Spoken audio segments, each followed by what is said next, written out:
Okay, it is 9 o'clock at night on my end. Oh, and I'm drinking coffee. Some say that's a bad idea, but I'm used to it. Hang on one sec. Quick coffee sip. Okay, so I believe in my last episode I mentioned that I got special coverage for PAX East Online. Um, that starts tomorrow, but I got a wonderful opportunity here with Dr. Anthony Bean, who reached out to me via email through media contact list. So basically, talk about what he does with a little company called Geek Therapeutics. So yeah, my PAX East Online coverage starts now, and I picture maybe one or two more extra episodes throughout the week as I look at the live stream panel that go on with PAX's Twitch stream that they have going on all at once. I know I have a couple picked out. I think one's all about Kingdom Hearts 3, which is great. I'm getting a Kingdom Hearts tattoo, by the way, so that's awesome. That's gonna be awesome. Yeah, it's my second tattoo. I'm so excited. And then another panel I took an interest in is the top 10 bars in video games. So I was like, why the hell not? So, with that being said, Dr. Anthony Bean, Geek Therapeutics. I went to the website, took a peek at it. I was I'm going to let you take the floor and explain it a lot more in depth. So, but I mean, it said off the bat, integrating geek culture into therapy. So, like, I'm going to assume we're talking like psychology, like going to a psychologist and like going to therapy appointments and stuff like that. It can definitely be a lot of different things. So as people are obviously listening to this, and you and I, we're geeks at kind of what we talk about, right? And in that geekdom, we have a lot of love for certain fandoms, maybe not for other ones. I know there's a lot of anime that I'm like, that's my jam. And there's other animes where I'm like, meh, I'm not really my thing. That kind of goes into a lot of different spheres of what we can utilize it for therapeutic endeavors, whether it's using it for understanding our own personal growth. Is it learning to how we relate to other people, or is it kind of like how we can utilize it to understand what we need to about ourselves and in going through life, different areas. I've heard it from a lot of clients before, as I'm a licensed psychologist, that some anime shows have saved some people's lives, and they very much feel it of that as a way to be like, I relate to this on some level, and that's really where a lot of Geek Therapeutics are kind of what we've kind of done in a lot of different ways. And it's been a lot of fun overall, I would say. What I mean by that is I've been doing this type of stuff for since about 2008, where I used to, in my undergrad, I used to run the Dance Dance Revolution Club. I actually created it, and yeah, I know it was so fun at the undergrad, and we went and helped create a whole bunch of different ideas of who we are, what we can do, and who we can kind of be. And that was to kind of do social engagement, community engagement on a lot of ways. And then it's all kind of transformed itself as it's going forward, as I've gone through my own clinical aptitude, whatever you want to kind of call it, the learning education of how we can use these things for a lot of benefit. Like we talk to a lot of other people who may not be familiar with let's say anime, manga, video games, or stuff along those lines. And kind of what's the big thing that kind of ended up happening was we realized that they don't have a great understanding of what it means to be in the culture, or anything like that, and how that kind of engages ourselves a little bit.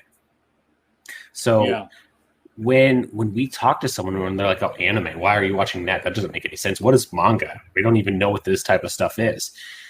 those types of things are really where a lot of clinicians and other people that we train before we started under the brand name Geek Therapeutics. Like I said, we've been doing this for over a decade now.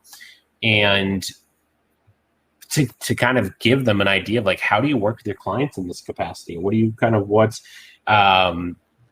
how do you engage them and have them learn more about themselves? And our philosophy is always like, you don't have to see each and every game that's out there, but you need to know what the genre is, what's kind of going on with it, what's happening in these other areas, if that makes sense. So Yeah.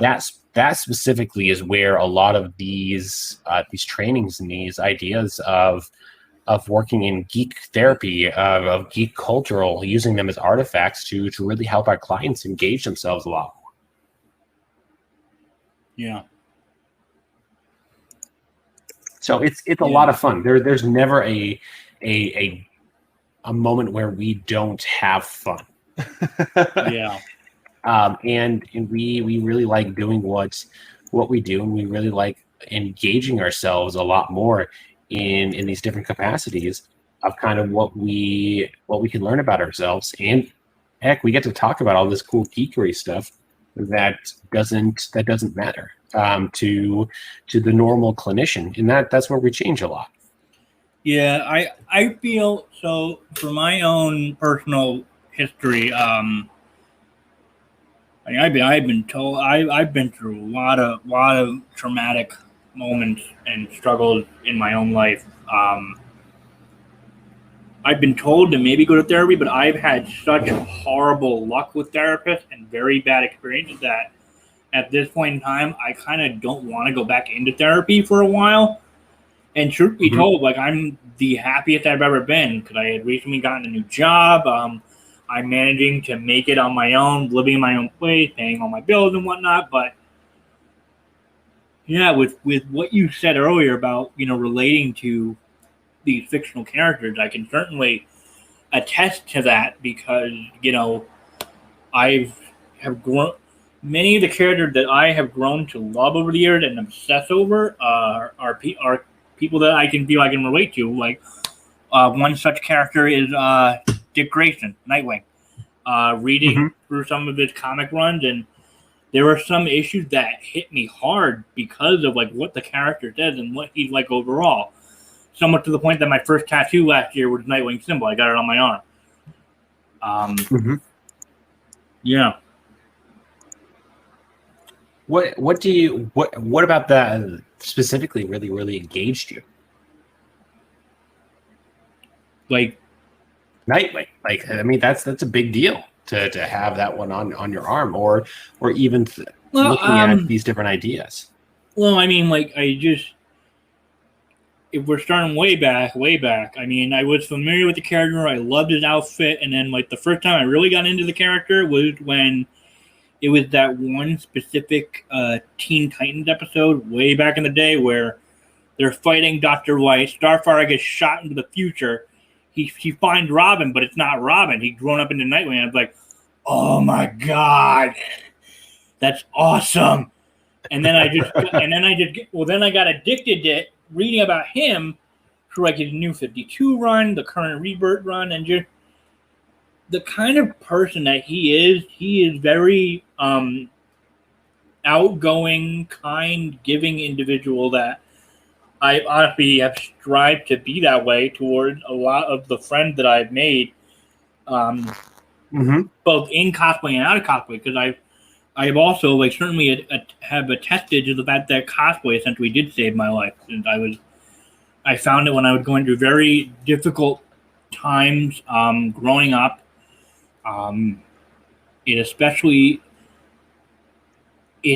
People say it does get easier with time, but it certainly hasn't for me because I sadly, because I sadly lost my dad to cancer a couple years back, and he was the only one, as far as I could tell, aside from my younger brother, that would he would get into this stuff, like to get closer to me. Like he would go to Comic-Con and like mainly Comic-Con, but like he actually got to meet all like the cosplay girls that I've gone friends with, and they would all call him the cosplay dad, and he actually cosplayed a couple of times, and they freaking loved his outfit. And so, like, and we would actually, like, read comics together, like, get a poll list going. So I'd pick up some of his issues that he wanted to personally read on his own. I'd share with him some of my issues. And, yeah, comics and cosplay were what connected us. Not so much on the video game spectrum, but he definitely had an appreciation for comics. And, you know, going to cons, it's just always funny when we would go to Comic Cons, like New York especially, where, okay, yeah, we're walking together, and like, you want to split up for a little bit? Like, yeah, sure. So we split up, we go visit. I'll talk to some of the cosplayers I know that are selling their prints, or I'll just walk around. I go back, we meet up, I see him.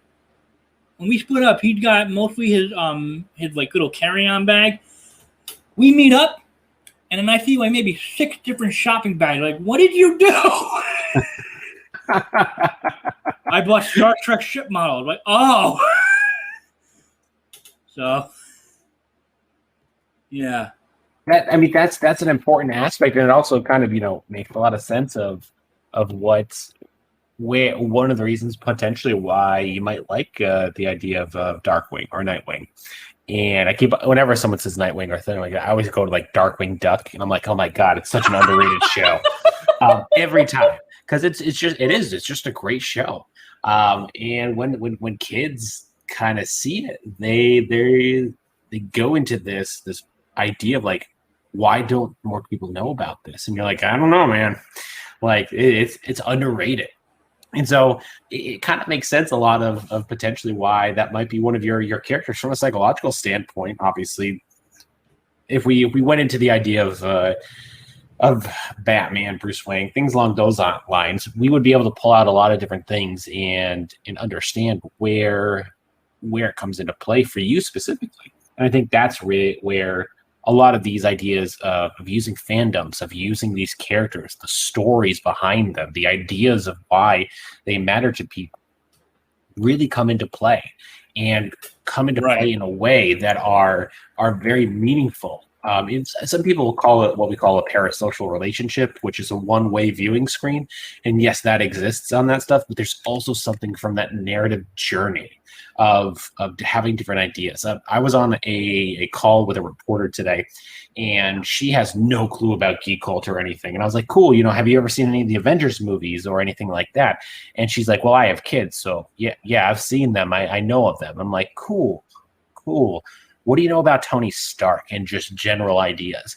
And she goes, well, you know, he's Iron Man and things like that. I'm like, yeah, you're right. He's Iron Man. I said, what do you know about his impulses, his PTSD, his alcoholism, his depression, his narcissism, his ideas of utilizing the concept of where he is an ego self access, where if you just watch the movies that he was in it, specifically, and this is the easiest way to do it instead of going and finding the comics and reading the comics and stuff like that.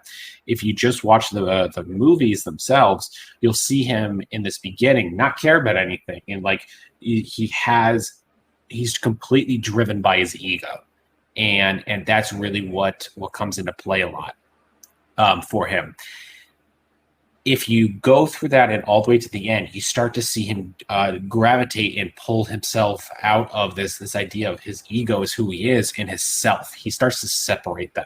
And he does that, and when he separates those ideas, so does the narcissism go in a different way. The narcissism goes away because he's able to separate himself, his idea of who he is, from how the public sees him.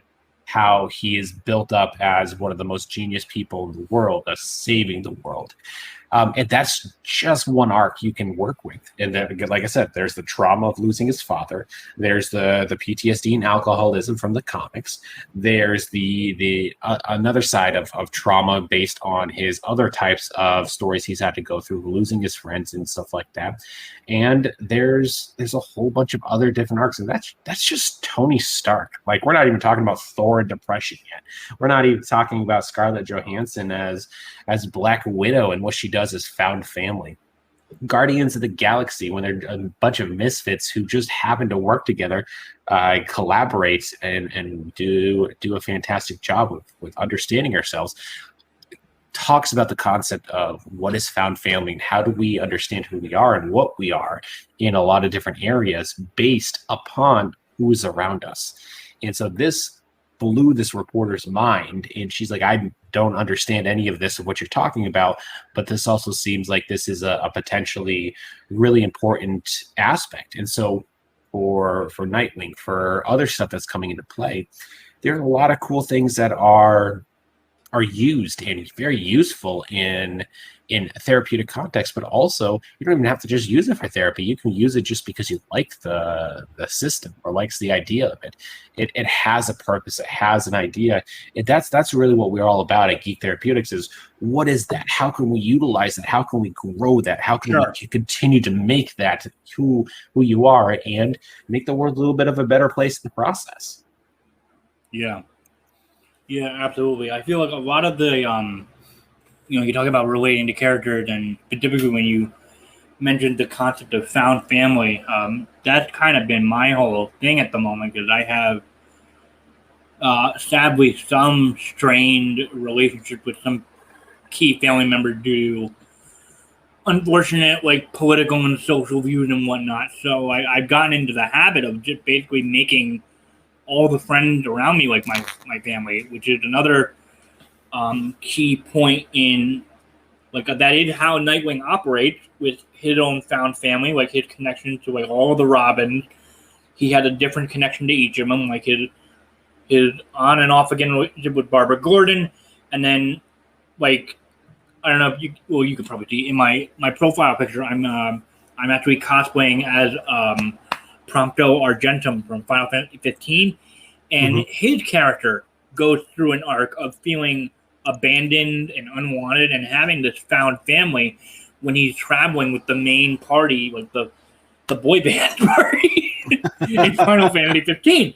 And his story really spoke to me as well. And then I was also I just grew to love his character, and I was just looking at him and I was just flipping through his outfits, and I found the one that you're looking at right now, and I'm like, oh wow, there's not a lot of zippers. I can actually do this. I can actually make this cosplay. It's not crazy because that's what Square Enix likes to do with their designs. So yeah, with the whole found family, what's the there's a whole lot of different things we can pull from that. Yeah, blood of the covenant thicker than water of the womb. That whole saying has applied to me greatly within the last 2 years. And I think that's really where a lot of who we are comes into play and understands what we need to do. And that's really what we're doing is we're teaching people how to engage these types of ideas and how to help their clients out a lot. Yeah. So you guys position yourselves as you overall cover lots of aspects in the geek pop culture universe, so to speak. And so I have a gut feeling that the other consultants or clients that you have on board, they've all got their special niche, their specialty geek outlet that they either market themselves as, or if they have a client that happens to like the same thing, they're like, oh, this is great. This is like my wheelhouse, so to speak. So with that in mind, what's your specialty? What's your favorite geekdom area? It has to be video games. So I've written 4 books now, and the first one that I wrote was working with video gamers, a clinician's guide from an archetypal infrastructure. So what we tend to do on that is I tend to talk to a lot of video gamers, and my practice is filled up with a lot of video gamers. And we hone in on why do they choose a character, how deep the talent tree is, why did they choose to go Paragon level. I'm using some some different video games. I'm going to merge them all together here.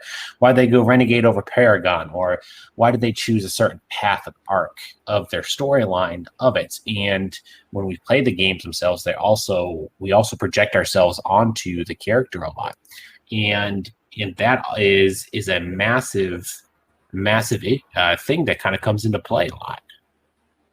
Yeah. So that's my main one. I also do a lot of other things as well, such as anime is another big one. TTRPGs has been big. The what is the right way of putting it? Fan fiction writing, stuff along those lines have been really, really beneficial for a lot of different ideas of who I am, and also who my clients are as well. Right. And so I tend to work in all of the geekdom realms depending on kind of what is coming into play. Sure. But I also really like to explore different things with other people. Right. So I mean, it really kind of depends on what people want to kind of do and how they want to come on in to understand who they are. Yeah, exactly. Has there been so when you started, did you just include every facet of geek right out the gate, or were you slowly progressing? Like, all right, let's start with introducing video games. Okay, now let's add comics into the mix. Let's add Dungeons and Dragons. Let's add board games. Did you do it all out of the gate, or? So we did it kind of all out of the gate, but what we did is we did what we call a systematic analysis, and what that tends to mean is we go and we look at overall geekdom. We're like, what are the main facets of this? So we've got comics, we've got superheroes, video games, anime / manga. Comics fall under the superheroes. We have D&D, TTRPGs. RPGs are becoming very, very big lately. All of those different types of ideas are coming into play, and so we had to go in and hone in on like, what are these overall broad categories? And that's where we went out with the gate, and we're like, cool, we've identified all of these broad categories. Now where do we go from here? It's like we now need to start filling some of those categories with different aspects of what people can use, what they can kind of do in everything else as well. So yeah, that's kind of where we ended up going in overall with it. And I think it's basically served us pretty well, I think, overall. Yeah. I'm slightly sidetracked a bit. So have you? Well, I'm going to wait. Oh yeah, for sure. You've done panels at previous PAX before. We're doing one tomorrow night for PAX Online. Oh, great! Yeah. That's yeah, rad. we're usually at all of the PAXs and everything else along those lines. So we're generally there every time, and we have a lot of fun. I'm not gonna lie, when I would say like there's a lot of cool things that come into play when we come to them, and so we generally talk about a lot of these different things of who we are and what we can kind of become going through them all.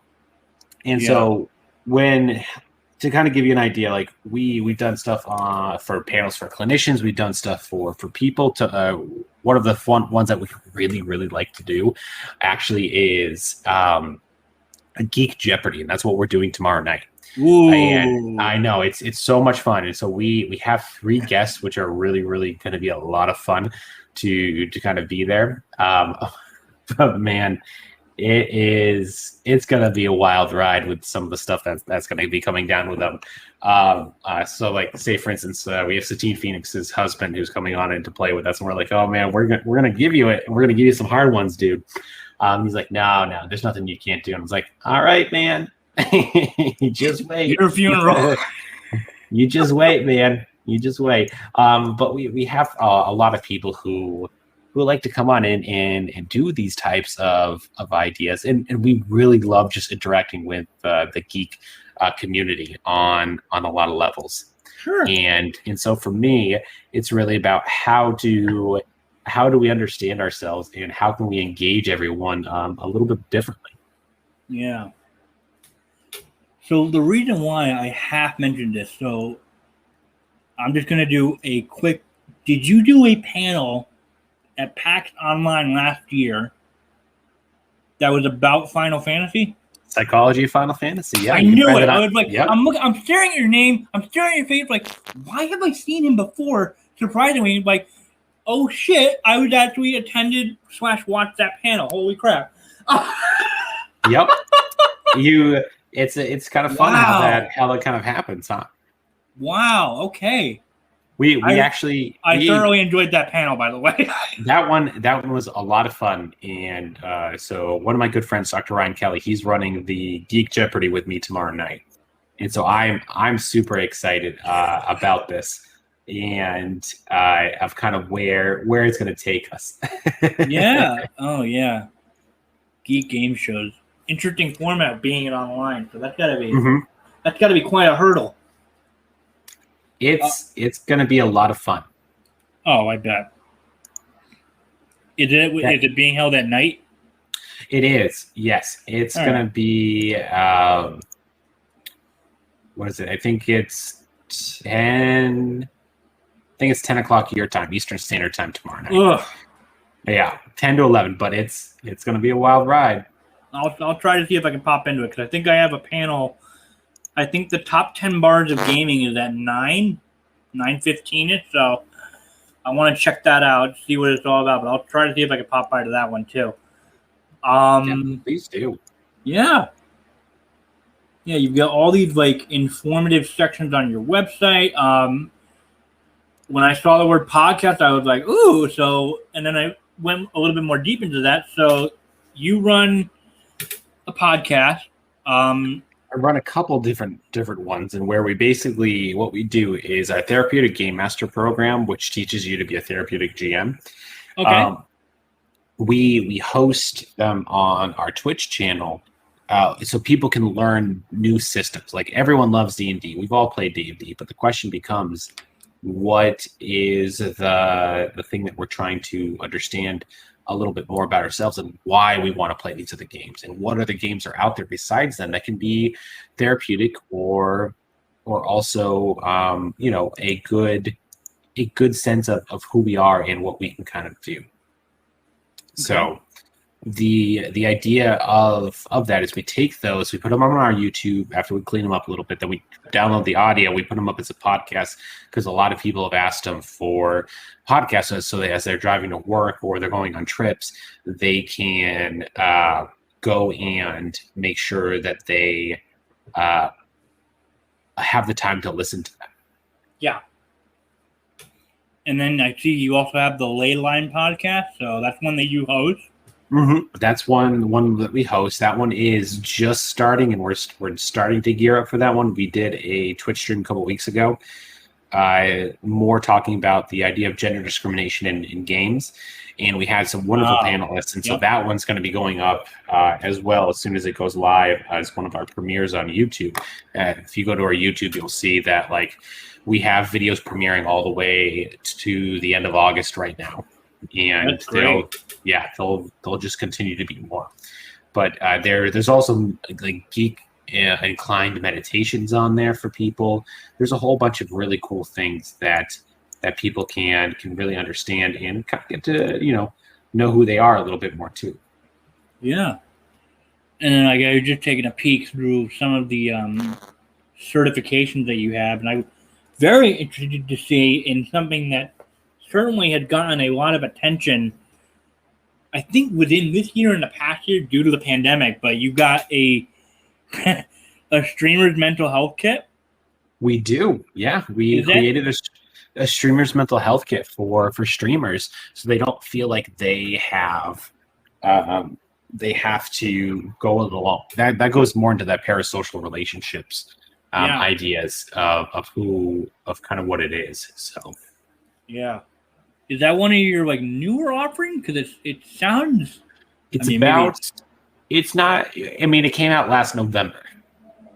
Oh, so it is fairly new. Yeah, It's fairly new, yeah. And yeah. it Okay. has a whole bunch of different things that are in it too. Yeah.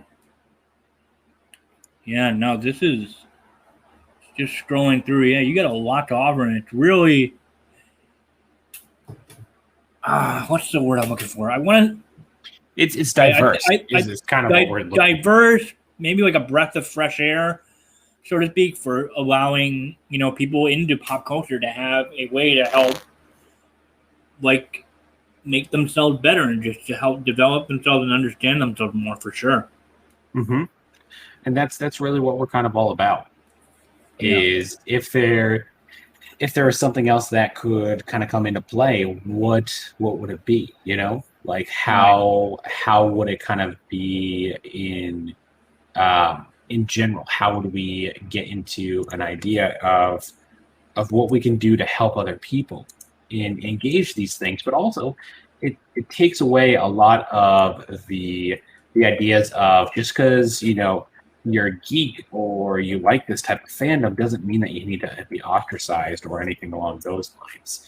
You very much are a part of the continuum, and also a very important part of the continuum, where it's important that you matter and the things that you want to do will matter. Heck, if you want to have Captain Kirk and Captain Picard become lovers in fan fiction, by all means, let's do it. Let's talk about it. What does this give you? I mean, there's no bar or holds on a lot of these things, Right. and that's what makes it special, and also super important to kind of have people have the options to kind of know what we can be, what we can't be. Yeah. That's what it comes down to. And I think it also helped, being as specific as you are throughout your various other consultants and whatnot. Because I know for me, in my past therapy sessions that I've been to, it can be a little bit awkward in trying to get the conversation going and trying to open up. Like I certainly have gotten better at being more outgoing and less shy, but still, it's just like, because a lot of the, sometimes in these therapy sessions, like gaming would come up, but it's just very rarely. I just feel that has to be a giant sigh of relief for people when they come to you if they need help. It is, and they feel accepted. They feel like they're wanted and they matter, and that's really what we are always trying to do with a lot of these ideas of how do we get into understanding why they want to do this, and let's explore it. There's no problems with it. There's not an issue with kind of knowing what we can do and what we can't do going forward. There's no problem with that. Yeah, and it's just like breaking that awkward silence or like that awkward stigma that there is around therapy, just to make it more fun and acceptable for everyone that feels like they might need it. Yeah, and that's really what we're trying to do when we engage our clients this way, is how can we get an idea of what their needs are based upon what they're kind of doing. Yeah. So steering away from Geek Therapeutics a little bit, I want to dive in a little bit more about you specifically. So you've been to pre-COVID and all that, you've been to conventions. Had there been a favorite type of convention? Like, do you mostly prefer like the PAX gaming convention out of everything else, or? I actually like all conventions. I'm kind of weird like that. I like everything, because you can never not go to a convention and not know what you're getting yourself into in a way, and they all have their own uniqueness of kind of what they have, what they're doing, and what they can kind of give to people. Right. And so for me, it's always about what is the thing that they very much would want to. Every con has its own uniqueness. PAX is great because it has a lot of opportunities to what's the right way of phrasing it, to kind of engage with a lot of different types of communities, but also Sure. understand what we have to do, Yeah. And so for me, it's always an important idea to know where do we go from here and what we can do at PAXs with video games, with some indie games and things like that. But you go to ACON, you go to Dragon Con, you go to Gen Con, some of these other ones, and they have a whole different types of flavor to them. Flavor and vibe. Yep. Mm-hmm. Yep. Yeah. And that's really what is a fantastic way of doing it, Absolutely. Is there... Okay, well, on that note, is there one specific con that you haven't been to that you would love to go to at some point? Or have you been to them all? San Diego Comic-Con. Okay, all right. Yeah, same here. That's the one that is really hard to get into. So. Yeah, it is. Just a bucket list. Let me go once. I've been to New York. Some say that New York's gotten bigger than San Diego. I believe it. Mm-hmm. But yeah, just let me go to the OG Comic-Con for one and see what it's like. It's probably horrible with crowds.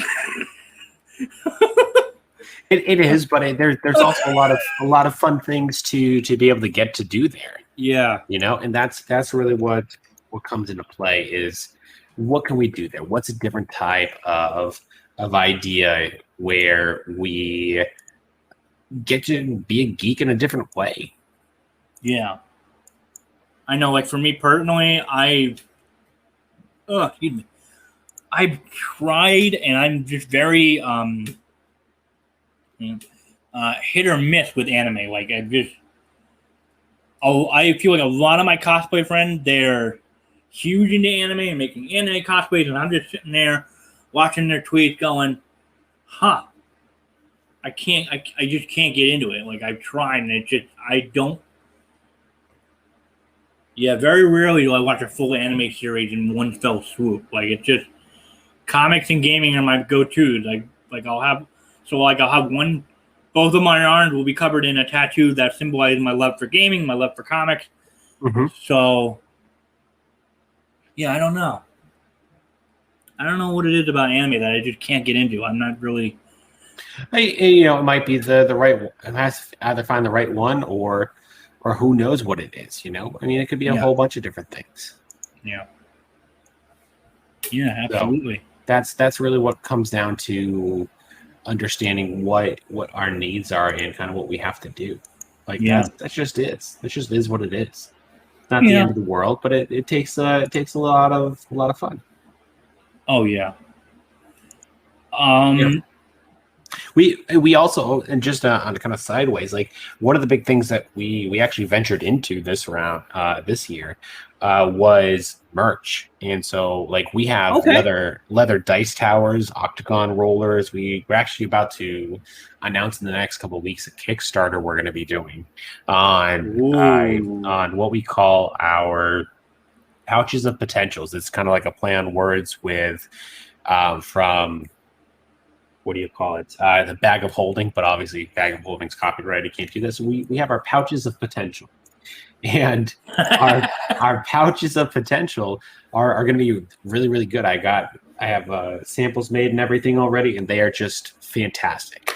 And we're going to do a Kickstarter for them. They're already ordered and everything, but we figured we like the community so much. Why don't we do a Kickstarter for this? And we have, I think, 45 different add-ons that people can choose to do, which are like, we're talking about 20 different sets of gemstone dice, which you'll be able to get cheaper and less expensive than at other places during the Kickstarter.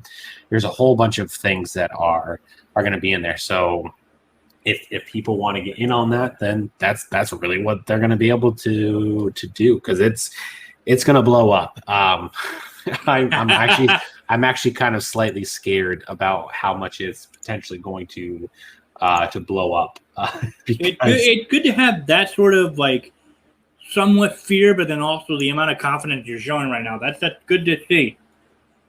Yeah, it's a little bit of a scary thing, because I'm really good about doing a lot of things, but this will be my first Kickstarter, and so we are basically being like, cool, like what's going to happen here, and if is it going to get out of control, because a lot of our stuff is basically it's just going to be less expensive overall. It's just going to be nuts. Like Sure, ice, yeah. we're talking leather dice towers, octagon dice vaults, long dice vaults. Where we're talking about a whole bunch of different things that we're just having custom made for a lot of people. Yeah. And people are going to be able to do a lot of cool stuff, and be able to kind of get it there. So, but I mean, it's also it takes a lot of it time to get there, and it's going to be great. Like I have most of the samples that have come in already, and my staff are like, "Oh my gosh, when does this go live?" And I said, like, later. Don't worry about that. Like we're still working on a couple minor things. When does this go live? Can I steal some now? It's kind of like that, because I mean, like, like gemstone dice and things like that. Like people are selling them for like $120 a set. Oh And my we're God. like that's insane. Like why are they that expensive? We don't know. And so we're having a lot of our stuff sell for. Like we'll have a set of dragon dice too, which will be metal dragon dice, which are larger than the regular sets. But they're heavy and they're fun. And but I mean, like those will go for like $35. And like the gemstone dice, like you want something in obsidian with rainbow font, cool. We've managed to make it so it'll only cost about $70 for the set. That's a $50 discount for people, and it's going to come with its own little special case that'll come with it. It won't be a hard case, but it'll still be a good case for people. And it's like we could do these things less expensive for people, and they're fun. We're supposed to be having fun to this, and if you want that. You want it to be fun, let's make that happen, Yeah. Yeah, Dungeons and Dragons is another thing I know what it is, but I've never done a Dungeons and Dragons game in my life. I was not aware of how popular custom-made dices are at conventions when I would walk around and see like these vendors and booths selling custom dice. Like, oh wow, these are actually a thing. I was not aware. It's a pretty big deal to see them come into play. Like I have a set of they're packed away right now because we're in the middle of a couple things, but basically they the bloodstone, and they're beautiful. Like they're polished, they're shiny, they're great. But some of these ones that we're having come here are like tiger eye in like 5 different colors. We have amethyst coming in like purple, white, and a couple other ones. I mean, they're just beautiful, and it's like we can serve a purpose to kind of everyone else on this. Yeah, that's great. I am a sucker for shiny things. Well, when we get there, you'll see. Yeah. You'll see, because we have a whole bunch of things coming. Like a D20 stress ball we're having made as well. Yep. That's clever. Yep. I've used them in therapy sessions. There used to be able to find them places. Then people stopped making them, and I was like, why did we stop making them? They're like one of the best therapeutic tools ever. Like they're there for squishing, and then if you're like, I need to roll on this decision, you roll, and you're like, cool, I got a 3. If clearly I shouldn't be making this decision right now. Yeah.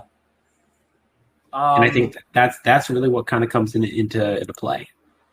For sure. So I'm actually scrolling through like the many books that you've helped written by yourself.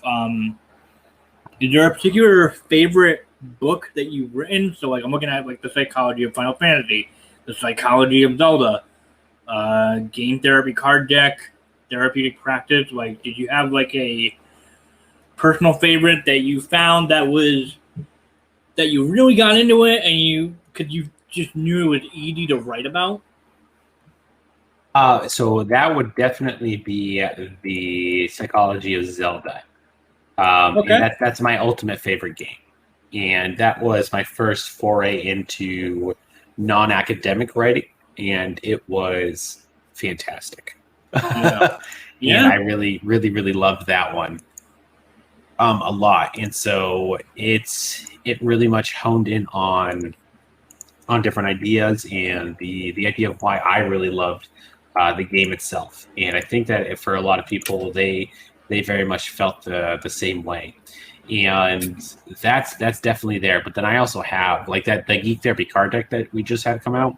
That thing has been taking off in the best way Really? possible. Yes.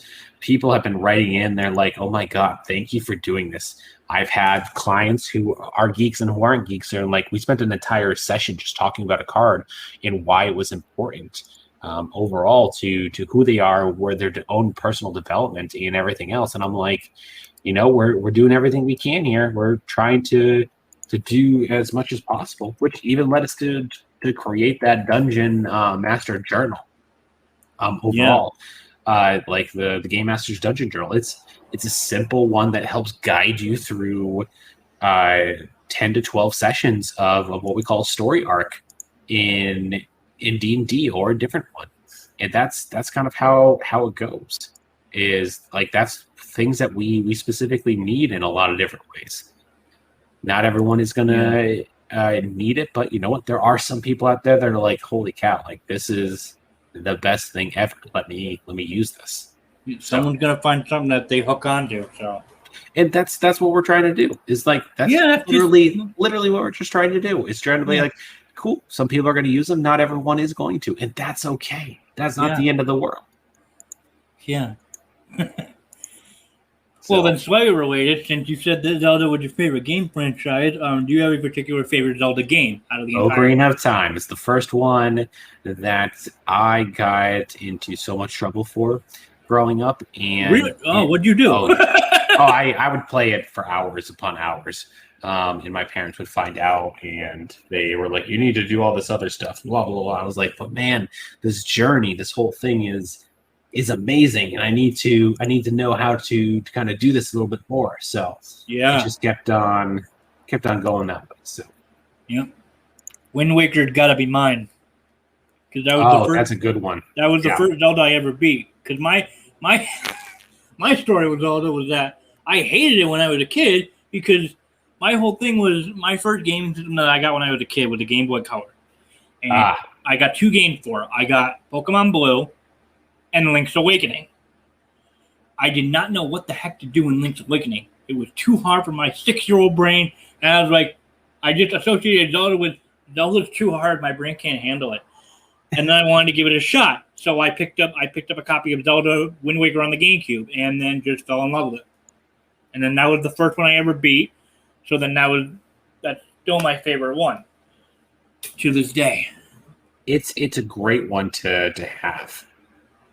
And I think that it is a solid choice on a lot of levels. And then, like, what was the one that they released it right around my daughter was born on September 21st, and they just released one back in 19.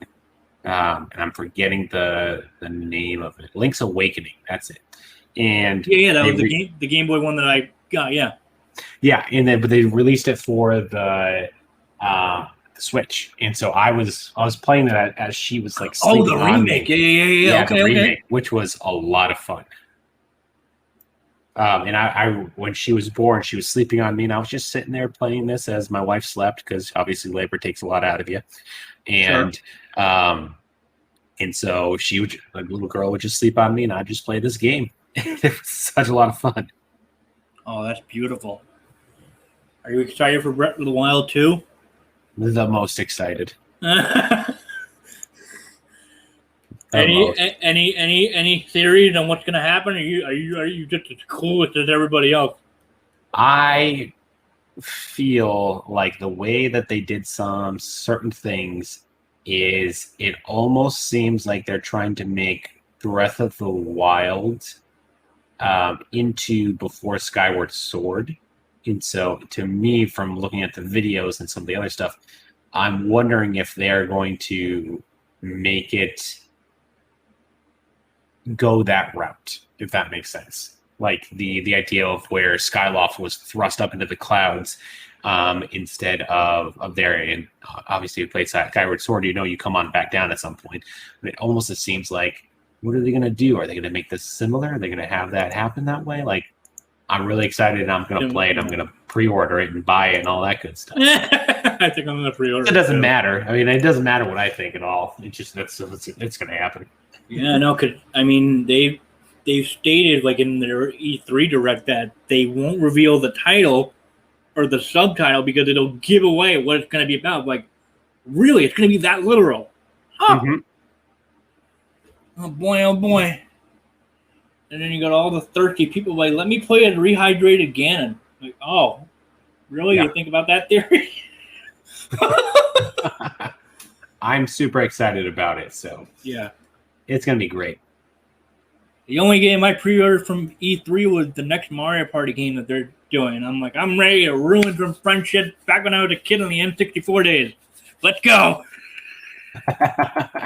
They will always continue to do that, which is what I'm really happy about. Yeah. Yeah. Well, is there anything else you want to mention just like about Geek Therapeutics to get like the audience thinking, or let the audience know about? The biggest thing I would probably say is that we are growing exponentially, and if someone sees a therapist and they don't need to know it, they need to really point the therapist to us to be like, you need to go and take these trainings because they need to be there. But we are the leader in training people in this stuff of knowing what we have to do and where we can kind of go with a lot of different other ideas of how we can use geek cultural artifacts to better ourselves and to know who we are. Yeah. I honestly think that's a perfect place to sound off on, because I don't think I have anything else to say or ask, because you did a wonderful job explaining it so that it made a lot more sense to hopefully the audience and to me especially. And then just learning about what you guys are doing is very, it is needed, because I think, there's all this stigma with being a nerd and like getting like picked on back in the day, and just having your own struggles with trying to express themselves and learn about what the kind of person that they are. And I think you guys do help with that, which is something that's very neat, and I applaud you for that greatly.